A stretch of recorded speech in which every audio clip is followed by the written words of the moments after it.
Bonjour! C'est un plaisir d'être avec vous ce matin, d'être de retour. Merci Seigneur pour le privilège. Ça a été une joie ce matin d'adorer avec vous, d'adorer le Seigneur ensemble. C'est merveilleux. Dieu est bon? Dieu est bon. J'ai assisté à une église où le prédicateur, à chaque fois qu'il vient devant la chaire, avant de prêcher, les premières choses qu'il dit à l'assemblée, c'est « Dieu est bon ». Puis l'assemblée répond « Tout le temps ». Et lui, il répond « Tout le temps ». Puis l'assemblée répond « Dieu est bon ». Donc, vous semblez le savoir, hein? Vous l'avez entendu avant. Mais j'ai trouvé ça bien. Sommes-nous pleinement conscients de la bonté de Dieu à notre égard? Et c'est quelque chose à réfléchir en ce début d'année. On commence une nouvelle année. Est-ce que vous chantez encore ce chant qu'on chantait autrefois dans nos églises baptistes contre les bienfaits de Dieu? Chantez encore?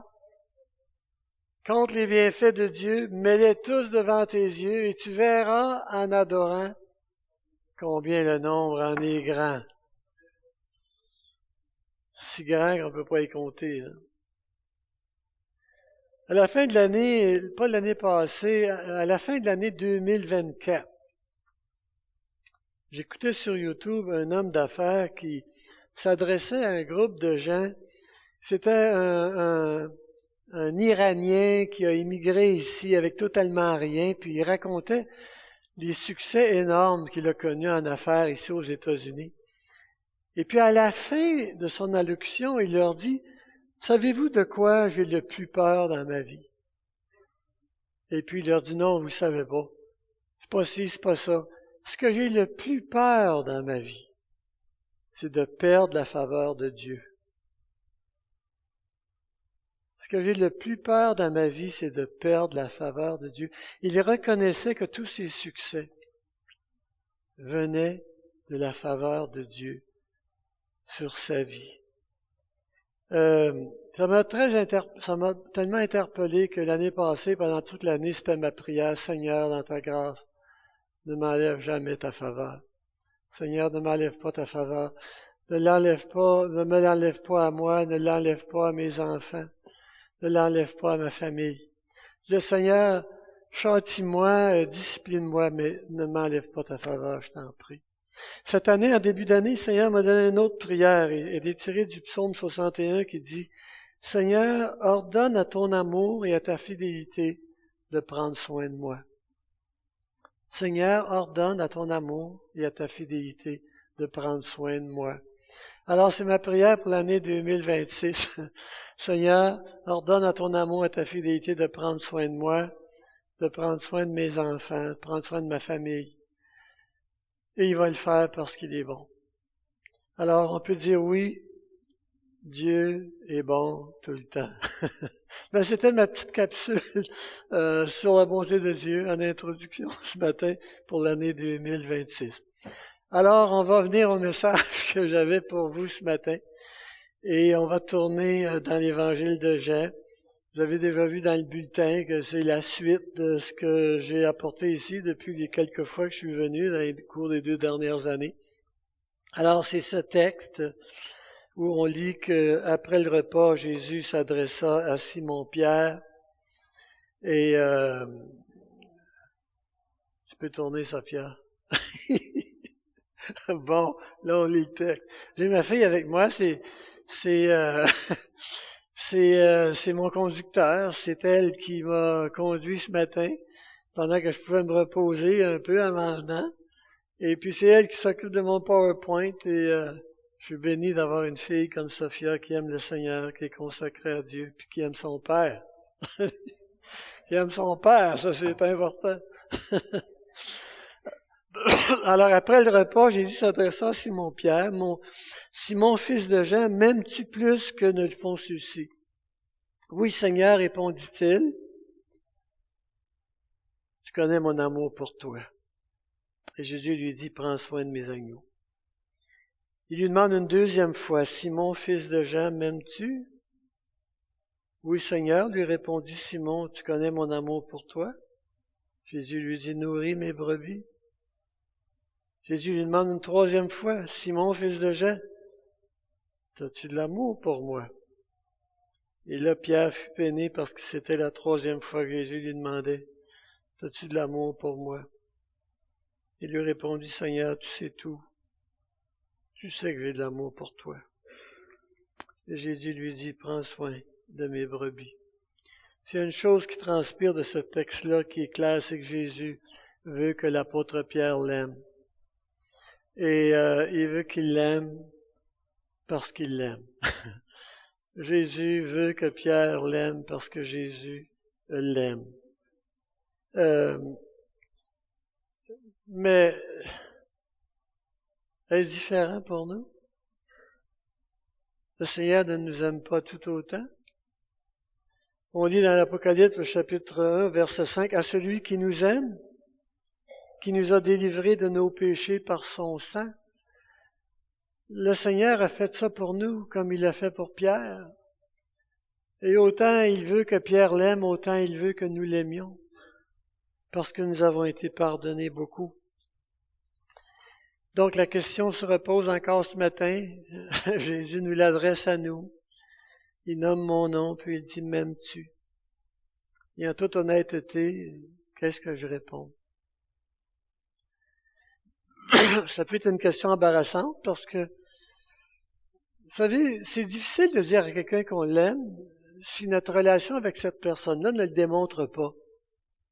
Tu sais, imaginez le mari qui dit à sa femme, je t'aime, alors que dans sa relation avec sa femme, ça ne le démontre pas du tout. Et la tentation de sa femme, c'est de répondre, tais-toi. C'est simple. Et c'est difficile de dire à Jésus, je t'aime, si ma relation avec lui ne le démontre pas. Et c'est une bonne réflexion à faire en ce début d'année, encore une fois. Dans les messages précédents, j'ai voulu répondre à cette question-là en développant des évidences, en nous aidant à nous situer face à cette réponse-là. Oui, Seigneur, je t'aime, mais qu'est-ce qu'il démontre dans ma relation avec toi? Alors, on a vu dans les autres messages qui ont précédé, par exemple, on a vu que je sais que je l'aime parce que je trouve mon plaisir en lui. Je sais que je l'aime parce que je trouve plaisir en sa parole. Ça, c'est un test assez évident. Hein? Quelle est ma relation avec la parole? Est-ce que je l'aime? C'est assez facile à savoir. Si je l'aime, je la lis. Si je l'aime pas, ben, elle reste sur l'armoire. Je sais que je l'aime parce que je trouve plaisir à la mettre en pratique. Je sais que je l'aime parce que j'ai du zèle pour lui. Est-ce que je suis zélé pour le Seigneur? Je sais que je l'aime parce que j'ai compris la mesure de son pardon envers moi, ce qui m'enflamme d'amour en retour. Si je sais que je l'aime parce que je déteste le mal. Merci, ma chère madame. Un verre d'eau donné en son nom. Le Seigneur, il dit, celui qui donnera un verre d'eau à mon nom, bon. Je sais que je l'aime parce que je déteste le mal, le péché que lui-même déteste. J'ai le mal en horreur. On est tellement entouré de mal. Est-ce que je suis rendu habitué à ce mal-là aussi j'ai le mal en horreur? Et puis, la dernière fois, j'aime le monde. C'est-à-dire, je sais que je l'aime parce que j'aime le monde qu'il aime.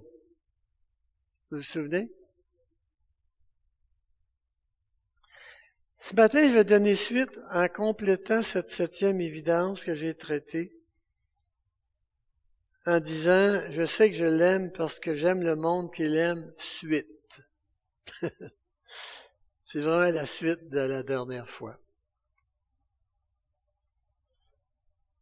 Le monde que Jésus aime, que Dieu aime, c'est l'ensemble des humains qui couvrent la planète Terre. On a vu ça. C'est toute la population de Drummondville et toutes les régions environnantes.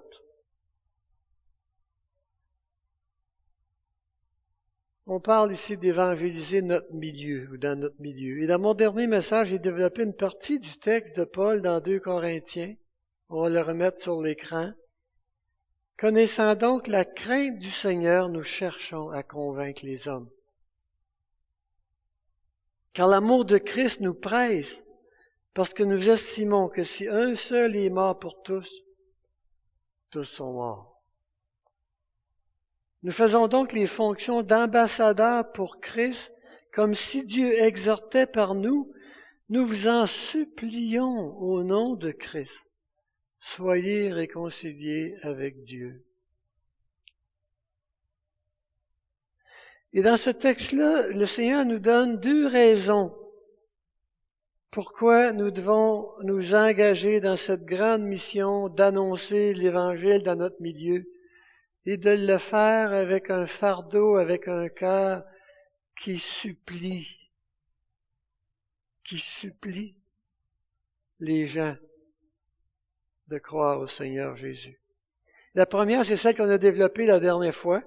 L'amour de Christ nous presse, vous en souviendrez, l'amour de Christ nous presse parce que nous estimons que si un seul est mort pour tous, tous donc sont morts. Une manière de dire que si Christ est mort pour sauver tous les hommes, c'est parce que tous les hommes sont perdus et que tous ont besoin d'être sauvés. C'est universel.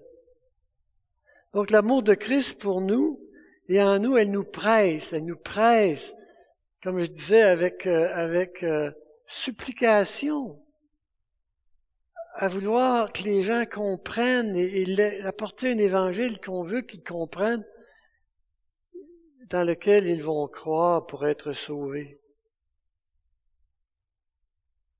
Nous vous en supplions au nom de Christ, soyez réconciliés avec Dieu. Maintenant, la deuxième raison, c'est ce que je veux toucher ce matin.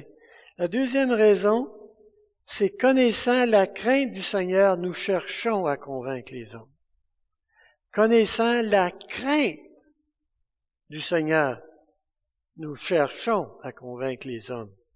Donc la première raison, l'amour de Christ me presse à essayer de convaincre les hommes à croire en Jésus pour être sauvés. Mais la deuxième raison, c'est la crainte du Seigneur qui me presse à les convaincre à recevoir Jésus comme sauveur. Donc, il y a l'amour de Christ qui me presse, puis il y a la crainte de Christ qui me presse. Maintenant, qu'est-ce que ça veut dire, la crainte de Christ? Bien, le message du texte est clair, c'est que les hommes sont perdus,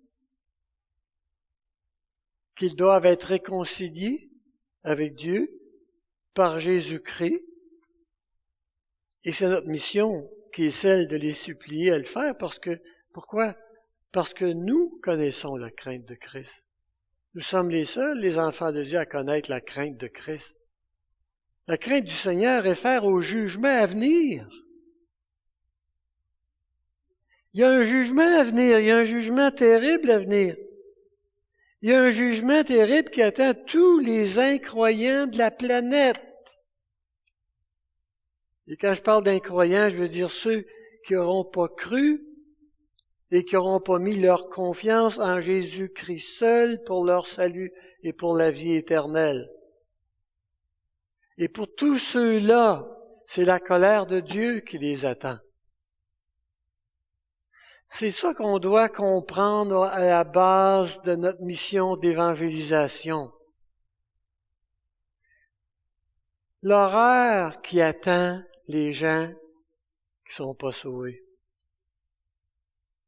Dans Jean 3,16, on lit souvent ce texte-là, mais on a Jean 3,36 qui dit « Celui qui croit au Fils a la vie éternelle. Mais celui qui ne croit pas au Fils ne verra pas la vie, mais la colère de Dieu demeure sur lui. » L'auteur de l'Épître aux Hébreux écrit « C'est une chose terrible que de tomber entre les mains du Dieu vivant. » C'est une chose terrible que de tomber entre les mains du Dieu vivant. C'est une chose terrible que la colère de Dieu. Et lorsqu'elle se déclenchera sur le monde, ça va être terrible. L'Apocalypse chapitre 6 nous en donne une description. Les rois de la terre, les grands, les chefs militaires, les riches, les puissants, tous les esclaves, les hommes libres. Ça englobe pas mal tout le monde, de toutes les classes. Ils se cachèrent dans les cavernes et dans les rochers des montagnes. Et ils disaient aux montagnes et aux rochers, « Tombez sur nous, cachez-nous devant la face de celui qui est assis sur le trône et devant la colère de l'agneau, car le grand jour de sa colère est venu. » C'est fort, hein? Oui, c'est une chose terrible que de tomber entre les mains du Dieu vivant. Ce qu'on vient de lire décrit la colère de Dieu à la fin de notre ère. Et on n'est probablement pas si loin de ça. Hein? Mais ça définit aussi la colère de Dieu à la toute fin, au jour du jugement dernier, que la Bible décrit comme étant le grand trône blanc.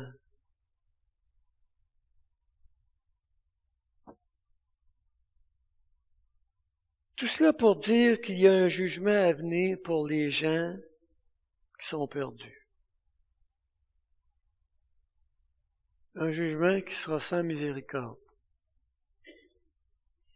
Et quand la porte de la grâce va se fermer, va s'ouvrir la porte du jugement. Quand la porte de la grâce où l'amour de Dieu prédomine et le jugement de Dieu se fait attendre et où les hommes abusent et abusent et abusent. Quand ce jour-là va être terminé, la porte du jugement va s'ouvrir.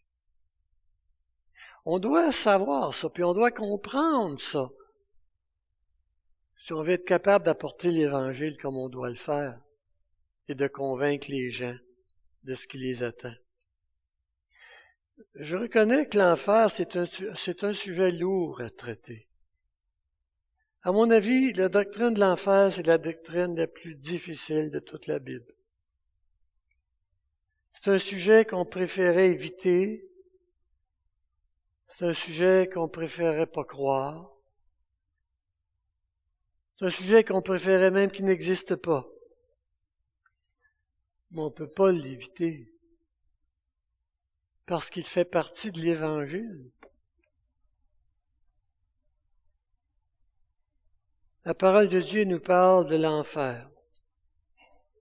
Le Nouveau Testament nous parle de l'enfer.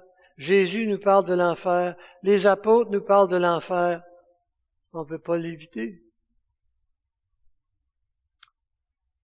Est-ce qu'on y croit vraiment? Est-ce qu'on y a vraiment déjà réfléchi?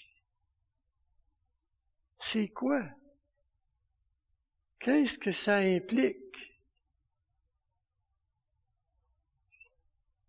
On ne peut pas vraiment y réfléchir sans être tenté de ne pas y croire. On ne peut pas l'éviter. William Booth, le fondateur de l'armée du salut, était en Angleterre au 19e siècle, à l'aube du 20e siècle. Il a fait une prédiction, c'est la suivante. Le plus grand danger du 20e siècle qui va venir, c'était à ce moment-là ce qu'il a dit, une prédication sans le Saint-Esprit, une chrétienté sans Christ, un pardon sans repentance, un salut sans régénération, la prière sans ferveur, la religion sans respect et le ciel sans enfer. Wow! Sa prédiction s'est avérée assez juste quand on regarde l'ensemble de la chrétienté dans le monde aujourd'hui. Jésus est venu de l'au-delà pour nous dire ce qui attend les hommes dans l'au-delà. Jésus est venu nous dire, il nous a parlé plus de l'enfer qu'il nous a parlé du ciel. En fait, il nous a parlé 10 fois plus de l'enfer qu'il nous a parlé du ciel. Et c'est tout à fait normal parce que c'est de ça qu'il est venu nous sauver.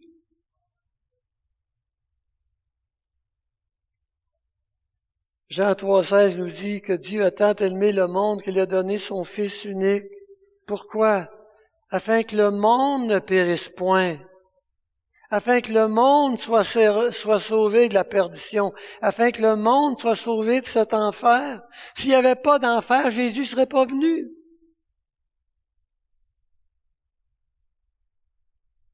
Alors Jésus nous a parlé de l'enfer et j'aimerais qu'on regarde certains des extraits de ses paroles. C'est lui qui le dit.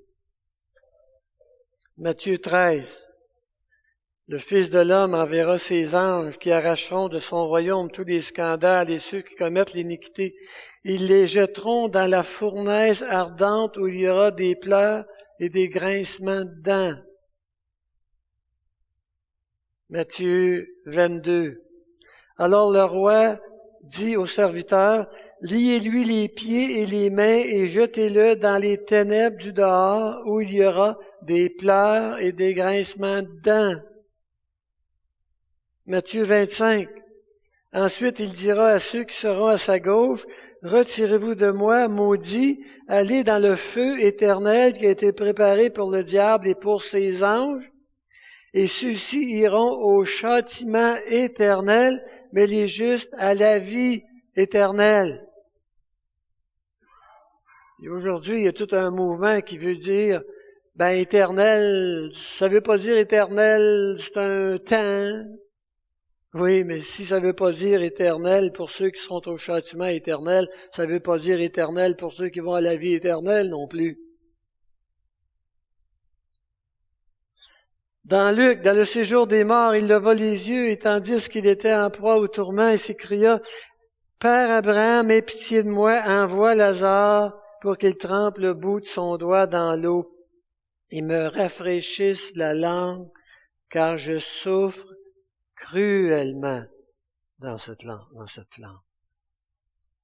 Je souffre cruellement dans cette flamme. Il y a entre nous et vous un grand abîme afin que ceux qui voudraient passer d'ici vers vous ou de là vers nous ne puissent le faire. Il n'y a pas de sortie de ce lieu-là. L'enfer, c'est éternel, il n'y aura jamais de sortie. Dans Marc, si ta main est pour toi une occasion de chute, coupe-la. Mieux vaut pour toi entrer manchot dans la vie que d'avoir les deux mains et d'aller dans la géhenne, dans le feu qui ne s'éteint point. Si ton œil est pour toi une occasion de chute, arrache-le. Mieux vaut pour toi entrer dans le royaume de Dieu ayant qu'un œil que d'avoir deux yeux et d'être jeté dans la géhenne où le ver ne meurt point, où le feu ne s'éteint point. Si Jésus emploie un langage très fort, il dit pas littéralement arrache un œil ou arrache une main parce que ça ne t'empêchera pas de pécher. Mais ce qu'il veut dire, c'est que prends les moyens drastiques qui s'imposent pour couper le péché et le mal, mais va pas là. D'autres dans la Bible ont parlé de l'enfer. Daniel. Plusieurs de ceux qui dorment dans la poussière de la terre se réveilleront, les uns pour la vie éternelle, les autres pour l'opprobre, pour la honte éternelle. L'apôtre Paul, lorsque le Seigneur Jésus apparaîtra du ciel avec les anges de sa puissance au milieu d'une flamme de feu pour punir ceux qui ne connaissent pas Dieu, ceux qui n'obéissent pas à l'évangile de notre Seigneur, c'est ceux qui refusent de croire à la bonne nouvelle de l'évangile, ils auront pour châtiment une ruine éternelle loin de la face du Seigneur et de la gloire de sa force. L'apôtre Jean, et un troisième ange les suivit en disant d'une voix forte, « Si quelqu'un adore la bête et son image, reçoit une marque sur son front ou sur sa main, et il boira lui aussi du vin de la fureur de Dieu, versé sans mélange dans la coupe de sa colère, il sera tourmenté dans le feu et le soufre devant les saints anges et devant l'agneau, et la fumée de leur tourment monte au siècle des siècles des siècles. Ils n'ont de repos ni jour ni nuit, ceux qui adorent la bête et son image, et quiconque reçoit la marque sur son front. C'est éternel. Et au chapitre 19, et la bête fut prise, et avec elle le faux prophète, qui avec elle, devant elle, avait fait des prodiges par lesquels il avait séduit ceux qui avaient pris la marque la bête et adorer son image. Ils furent tous les deux jetés vivants dans le feu ardent et de soufre. Et puis au verset 10, 10, et le diable qui les séduisait fut jeté dans l'étang de feu et de soufre où sont la bête et le faux prophète. Ils seront tourmentés jour et nuit au siècle des siècles. Et puis au chapitre 20, et la mort et le séjour des morts furent jetés dans l'étang de feu, c'est la seconde mort, et quiconque ne fut pas trouvé écrit dans le livre de vie, autrement dit, tous ceux qui n'avaient pas cru au Seigneur Jésus, furent jetés dans l'étang de feu. Alors ça commence avec ceux qui vont avoir pris la marque de l'Antichrist, qui sont jetés dans cet étang de feu les premiers, sont suivis par le faux prophète et la bête qui les suivent en deuxième. Et en troisième lieu, c'est le diable lui-même qui y va. Et en quatrième lieu, c'est tous les perdus qui se retrouvent avec eux dans la même place. C'est clair? C'est clair? Alors, pour résumer, l'enfer est décrit par Jésus et par les Écritures comme un lieu de noirceur et de ténèbres. Imaginez-vous dans un lieu où tu ne vois rien, c'est noir. Noir. Éternellement noir. Et puis, il parle de l'enfer comme étant un puits sans fond. Les Anglais, ils disent aux autres, bottomless pit. Bottomless pit. Un puits qui n'a pas de fond. C'est comme tu as toujours le sentiment que tu t'écroules, tu tombes, tu es dans le vide, il n'y a rien de solide. Et puis il dit un lieu d'agonie, de solitude, de peur, de remords, de pleurs, de grincements de dents. Et vous devez vous demander, qu'est-ce que c'est qui produit des grincements de dents? Quand une personne en est au point jusqu'à grince des dents, qu'est-ce qu'elle vit? Ben, elle peut vivre de la peur, elle peut vivre du désespoir, mais elle peut aussi vivre de la rage. Et j'ai l'impression qu'en enfer, les gens vont tous vivre ça. Et devant cette constatation que c'est l'éternité, que tu sors plus, tu t'en sors plus, tu t'en sors plus, il va y avoir une rage épouvantable dans les cœurs. Je vous dis, c'est horrible l'enfer.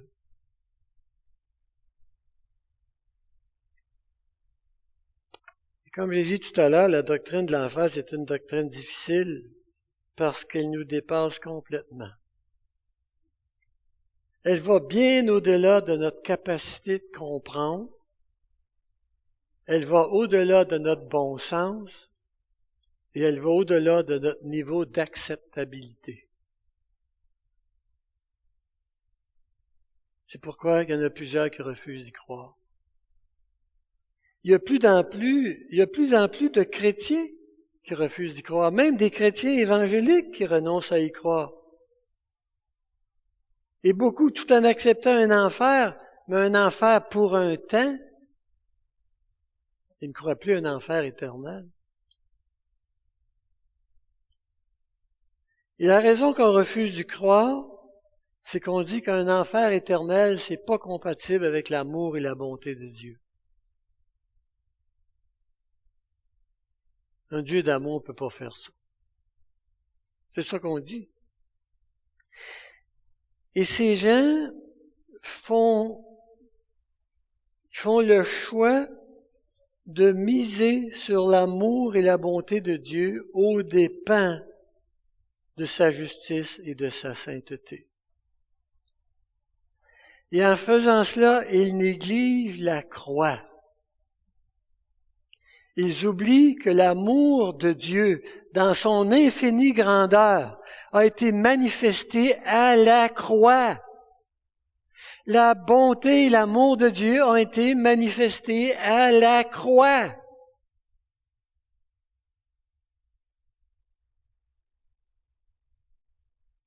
Et non au jugement dernier. Au jugement dernier, les gens auront refusé l'œuvre de la croix, auront refusé l'amour de Dieu manifesté à l'infini dans son Fils à la croix, il n'y aura plus l'amour, il va rester le jugement. L'œuvre de la croix dépasse à l'infini l'énormité de l'enfer. Et on ne peut pas réduire l'horreur de l'enfer sans réduire la grandeur du sacrifice de Jésus-Christ, le Fils de Dieu.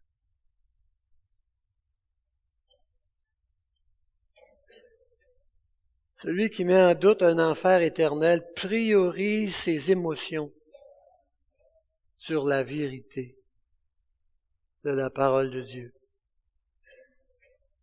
Il y en a même qui vont jusqu'à dire que si jamais Dieu envoie des gens dans un enfer éternel, Dieu serait un monstre.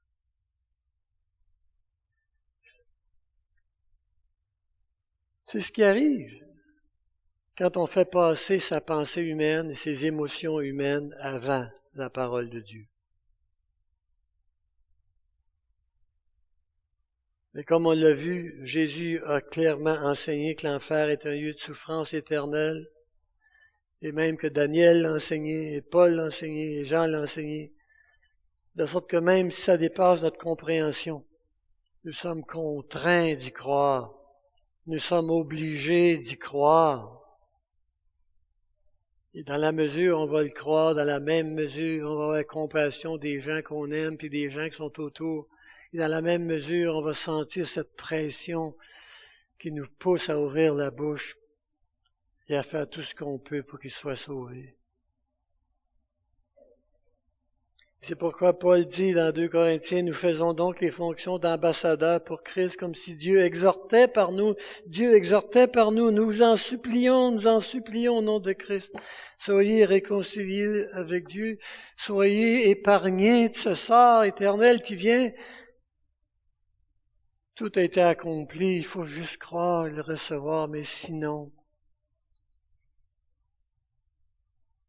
autant la rédemption est grande à la croix, autant le jugement sera terrible à la fin. L'enfer existe, puis il a raison d'avoir peur si on n'est pas sauvé.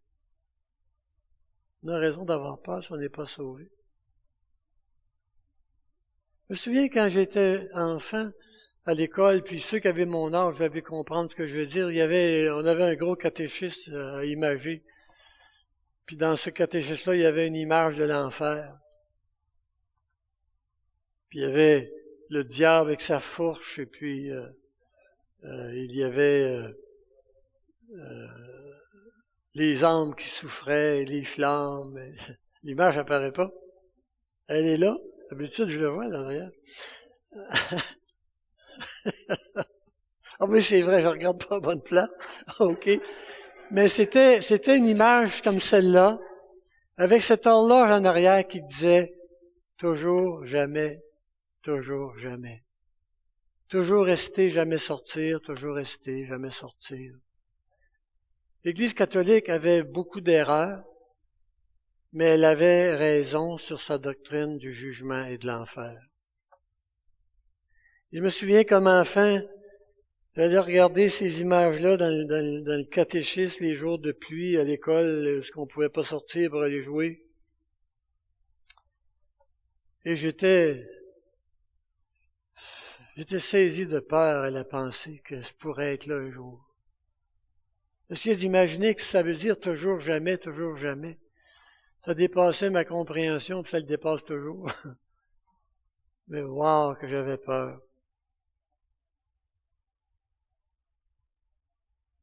L'image de l'enfer m'a hanté toute ma vie, de mon enfance, aller jusqu'à ma conversion à l'âge de 25 ans. Quand j'ai été sauvé en 1966. Mais quand j'ai été sauvé en 1966, laissez-moi vous dire, je savais de quoi j'étais sauvé. Je savais de quoi j'étais sauvé. Il y a tellement de chrétiens dans nos églises aujourd'hui qui disent qu'ils sont sauvés, mais si je leur demande pourquoi, ils ne savent pas vraiment. Ils sont sauvés de leur malheur, de leur peine, de leurs difficultés. Ils ne réalisent pas que c'est pas de ça qu'ils ont été sauvés. et sauvé de l'enfer. Quand le Seigneur m'a appelé à prêcher l'Évangile après ma conversion, je me suis fait toujours un devoir de prêcher, de commencer par prêcher la mauvaise nouvelle, et puis de prêcher après la bonne nouvelle. Parce qu'il n'y a pas de bonne nouvelle, il n'y en a pas de mauvaise. C'est la mauvaise qui fait que la bonne est bonne. Est-ce qu'on y croit vraiment à cet enfer? Il y a un philosophe athée qui a dit déjà, si les chrétiens croyaient vraiment à leur histoire d'enfer, ils se démèneraient beaucoup plus pour sauver les perdus. Il n'y avait pas tort, hein? Si on croit vraiment à ce qu'on vient de voir, à cette histoire d'enfer, on ne peut pas rester indifférent aux gens qui sont perdus autour de nous. Est-ce qu'il y en a parmi vous qui avez déjà vu le film La liste de Schindler? La liste de Schindler, il y a quelques mains qui se lèvent. Ceux qui ne l'avaient pas vu, je vous conseille fortement de le voir, de le regarder. Le film relate une histoire vécue lors de la Deuxième Guerre mondiale. Schindler, c'est un Allemand. Il possède une entreprise de chaudron en Pologne. Dans son entreprise, il emploie des Juifs. Il emploie des Juifs parce que c'est une force de travail bon marché. Coûte pas cher. Donc, il le fait au début pour de l'argent. Mais au fur et à mesure qu'il avance, il développe un attachement pour ces Juifs. Et sous l'influence d'un certain Stein, un Juif qui est son administrateur, il se met à protéger les Juifs qui sont poursuivis par les nazis et envoyés au four crématoire. Vers la fin de la guerre, alors qu'il lui devient impossible de continuer à pouvoir les sauver, il déménage son entreprise en Tchécoslovaquie pour emmener tous ces Juifs-là avec lui pour leur sauver la vie. Mais il faut qu'il les achète. Il doit les acheter des dirigeants allemands pour pouvoir les emmener en Tchécoslovaquie dans cette nouvelle entreprise qu'il déplace pour les sauver la vie.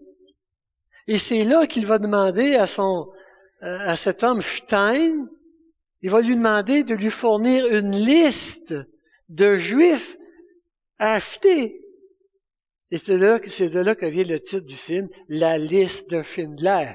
Parce que Schindler va lui remettre une liste de 1100 Juifs qu'il va acheter et qu'il va déplacer en Tchécoslovaquie.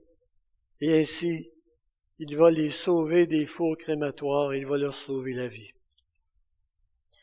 À la fin de la guerre, Schindler reçoit des Juifs de son entreprise. Il reçoit un anneau d'or en reconnaissance pour ses bienfaits envers eux. Et lors de la cérémonie, Stein lui cite ce proverbe juif qui dit « Sauver une vie, c'est sauver le monde. » Sauver une vie, c'est sauver le monde. Et tout à coup, Schindler prend conscience. Non pas de ce qu'il a fait, il prend conscience de ce qu'il n'a pas fait. Il regarde son auto puis il dit, avec cet argent-là, j'aurais pu en acheter probablement 10 ou 12 de plus. Il leur sauvé la vie. Il regarde sa bague en or. Il dit, avec cette valeur, j'aurais pu en acheter 1 ou 2 de plus. Il leur sauvé la vie. Il pense à tout l'argent qu'il a épuisé, qu'il a dépensé inutilement. Il dit, avec cet argent, j'aurais pu en acheter des centaines d'autres et leur sauver la vie.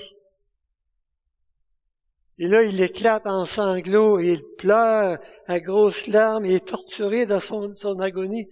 Une scène très, très touchante dans le film. Mais en regardant cette scène, moi, j'ai pleuré dans mon cœur parce que je me voyais à la fin. Quand je vais prendre conscience véritablement de cette réalité de l'enfer, que je vais voir toute cette masse de Québécois perdus, jetés en enfer, jetés dans le four crématoire éternel, puis que je dirais, j'aurais probablement pu faire plus. J'aurais probablement pu faire plus.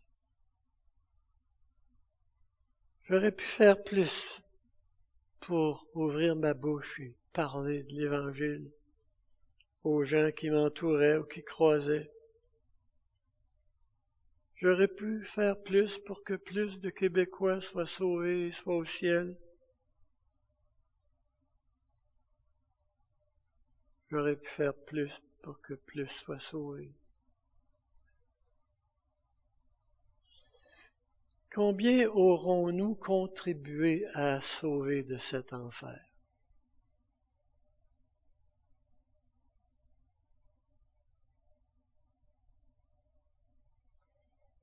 Nous l'ignorons peut-être,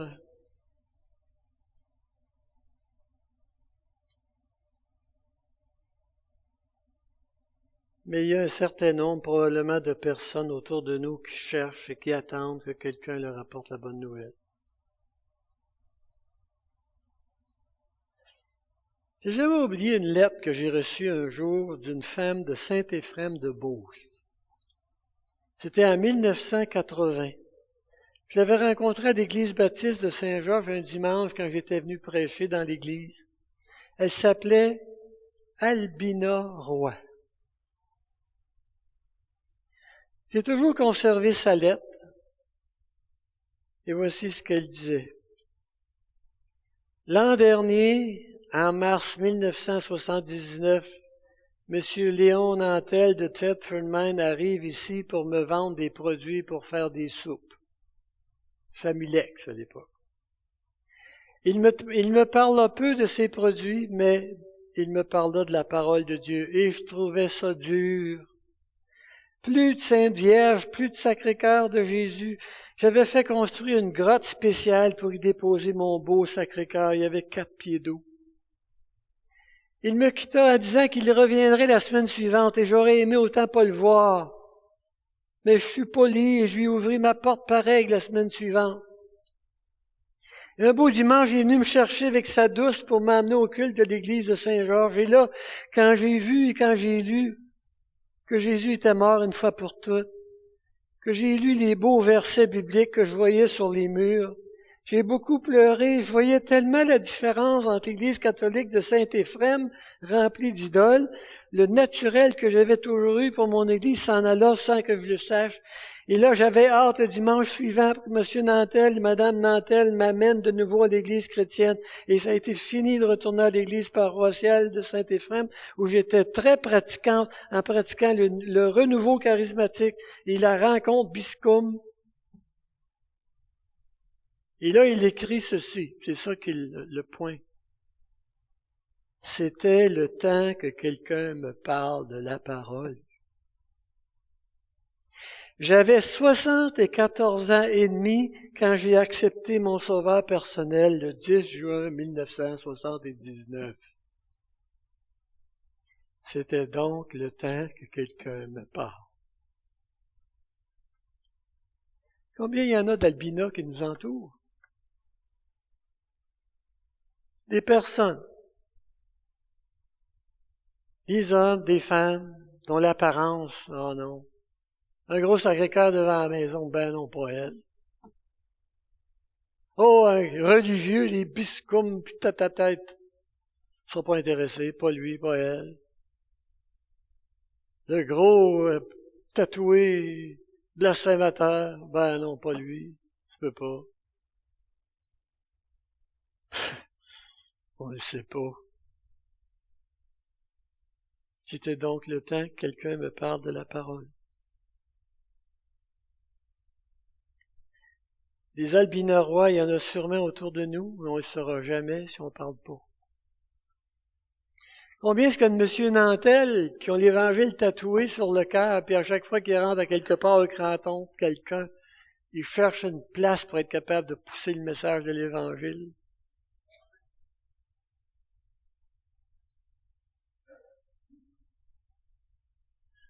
Comment les gens peuvent-ils se convertir à Jésus si nous ne parlons pas?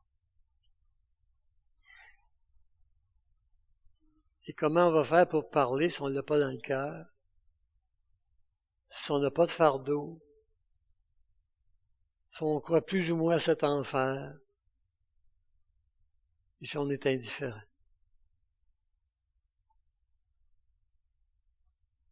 Comme l'apôtre Paul le dit, comment donc invoqueront-ils celui en qui ils n'ont pas cru, et comment croiront-ils dans celui qui n'ont pas entendu parler, et comment entendront-ils parler s'il n'y a personne qui parle? Nous sommes le seul espoir de notre génération. Et si nous ne parlons pas, il n'y a pas d'espoir pour personne. Alors, connaissant donc la crainte du Seigneur, nous cherchons à convaincre les hommes. Nous sommes les seuls, nous les croyants, à connaître la crainte du Seigneur. Nous sommes les seuls, nous autres, à savoir l'ampleur de la colère de Dieu sur les hommes à la fin, quand l'année de grâce va se terminer. Nous sommes les seuls à connaître l'horreur du jugement et de l'enfer dont on parle. Nous sommes les seuls. Le message de ce matin peut être très, très lourd. Parler de l'enfer, ça peut être très lourd. Mais pour nous qui sommes sauvés, c'est un sujet qui doit nous remplir de joie et nous émerveiller à la pensée que nous sommes sauvés de ça. Nous sommes sauvés de ça. Dieu nous a tant aimés dans sa grâce, il nous a attirés, il a ouvert notre intelligence, il a ouvert notre esprit, il a déposé la foi dans notre cœur, puis il nous a rendus capables de croire et d'être sauvés de ça. Wow! Je suis sauvé de cet enfer. L'éternité pour moi, c'est de la gloire avec le Seigneur. L'horreur de l'enfer doit m'amener à exhuber de joie et de reconnaissance pour ce si grand salut et l'œuvre de la croix.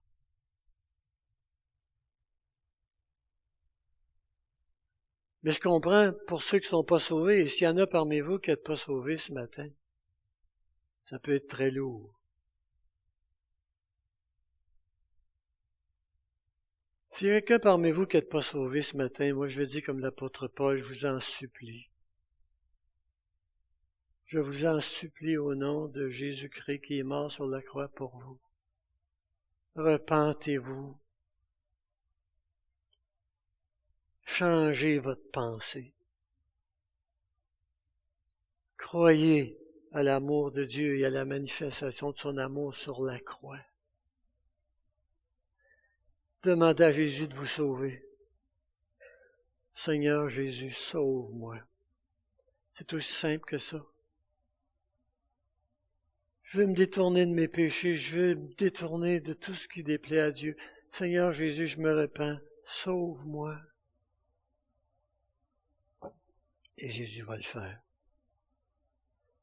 Alors je termine avec cette référence de Jérémie. Si je dis, je ne ferai plus mention de lui, je ne parlerai plus en son nom. Il y a dans mon cœur comme un feu dévorant qui est renfermé dans mes os. Je m'efforce de le contenir, mais je ne le puis. Seigneur, mets ce feu dans mon cœur. Amen.